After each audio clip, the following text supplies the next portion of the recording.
La star du jour, c'est ce boîtier d'Ovisio, le Game Capture version 6, et comme son nom l'indique, à la base il est fait pour enregistrer les parties de jeux vidéo, et plus particulièrement quand ça se passe à la télé avec une console de jeu, mais plus largement c'est un enregistreur de source HDMI, c'est ici et je vous en dis un peu plus dans cette vidéo.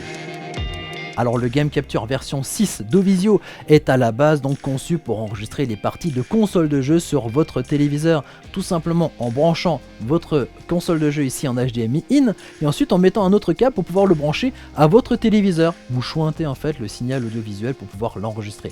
Vous appuyez Record, Rec, et ensuite les images sont enregistrées sur une carte micro SD. Mais plus largement, cet appareil peut enregistrer d'autres sources vidéo. On peut par exemple le brancher à un ordinateur, on peut le brancher à un décodeur, on peut même le brancher à une caméra vidéo. Du moment qu'on reçoit ici un signal en HDMI, vous allez pouvoir l'enregistrer avec ce petit boîtier. Alors quand on regarde d'un peu plus près, sur le dessus vous avez les deux connecteurs HDMI, HDMI in pour rentrer le signal, HDMI out pour faire sortir le signal. À côté vous avez l'entrée micro sur laquelle vous pouvez donc commenter vos parties de jeux vidéo ou rajouter un signal audio supplémentaire. Et puis une prise casque pour pouvoir contrôler ce signal audio. Un peu plus loin, vous avez ici une petite fente dans laquelle vous allez pouvoir glisser votre carte micro SD. C'est sur cette carte micro SD qu'on pourra donc enregistrer les images. Un peu plus loin toujours, vous avez un connecteur micro USB à la fois DC et à la fois USB. Alors DC, c'est donc l'électricité, c'est-à-dire que pour alimenter cet appareil, il faut de l'électricité. Vous utilisez les câbles téléphone micro USB classiques pour pouvoir l'alimenter, ça fonctionne très bien. À savoir qu'il y a aussi la possibilité de faire fonctionner cet appareil en mode nomade, puisqu'il y a une batterie intégrée à l'intérieur qui va lui permettre de fonctionner jusqu'à 1 heure en mode enregistrement et jusqu'à 2 heures en mode lecture. Alors à propos de ces modes enregistrement et lecture, il y a ici un petit interrupteur. Donc quand on le glisse sur le côté, là par exemple avec l'écran que vous voyez, il est donc en mode enregistrement. Et puis finalement, lorsqu'on l'éteint, il est en mode lecture pour pouvoir transférer les données directement à l'ordinateur via le câble USB. Sinon, qu'est-ce qu'on a encore à dire sur cet appareil? Eh bien, il y a ici la face avant avec un écran couleur. Ça c'est génial, vous allez pouvoir visualiser ce que vous êtes en train d'enregistrer. Et puis à côté, vous avez les 9 boutons qui vont vous permettre de naviguer dans les menus et dans les fonctionnalités. Il n'y en a pas des tonnes, c'est assez simple. Vous avez la possibilité de régler l'économiseur d'écran, si vous voulez que ce soit allumé 10 minutes, 30 minutes ou que ce soit toujours allumé. La possibilité de régler la qualité de l'image, donc soit super fin, soit juste de bonne qualité. Moi j'utilise quasiment toujours à fond. La possibilité aussi d'avoir de l'horodatage, c'est-à-dire d'avoir la date et l'heure qui s'affiche sur l'image. Et puis c'est à peu près tout ici. Aussi la possibilité de formater la carte micro SD directement depuis cet appareil. J'oubliais un dernier point, il y a aussi une petite télécommande sur laquelle vous retrouvez exactement les mêmes fonctionnalités, les mêmes commandes ici que sur la face avant de cet enregistreur pour pouvoir commander votre boîtier à distance. Bon voilà, on passe à la phase test et pour mon test, je vais le brancher sur mon ordinateur. Alors il y a une carte graphique avec deux sorties, une qui va vers cet écran et une autre sur laquelle j'ai branché, clac, un câble HDMI. Alors ce câble HDMI, je vais sortir ici du menu peut-être et je vais le brancher en HDMI in. Tac, c'est ici. Vous allez voir ce qui va se passer. Tac.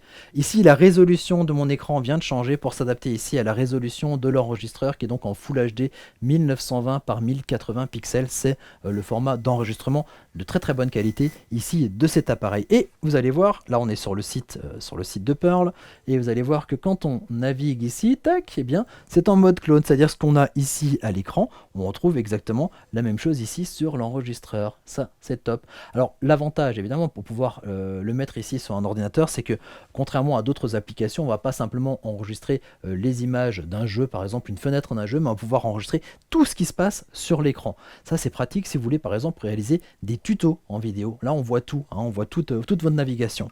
Alors on va aussi pouvoir un petit peu naviguer. Vous voyez ici on change de fenêtre, on va aller sur une partie ici de la page Facebook.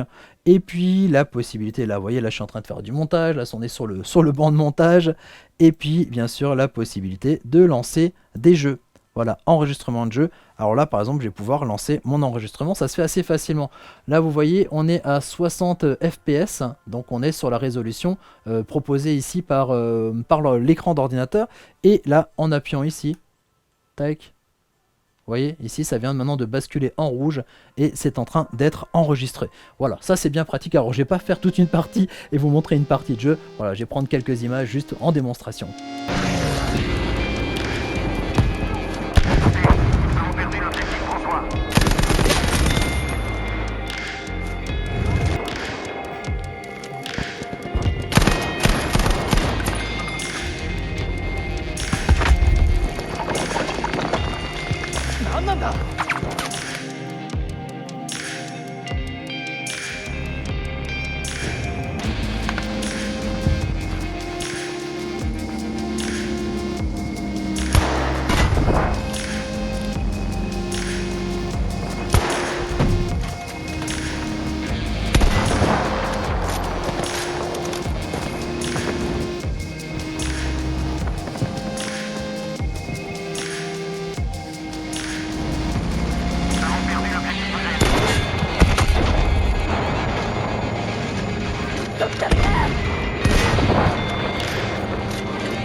est à nous.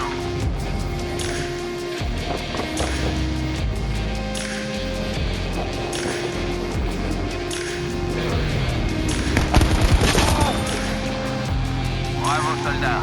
Nous avons pris l'objectif François.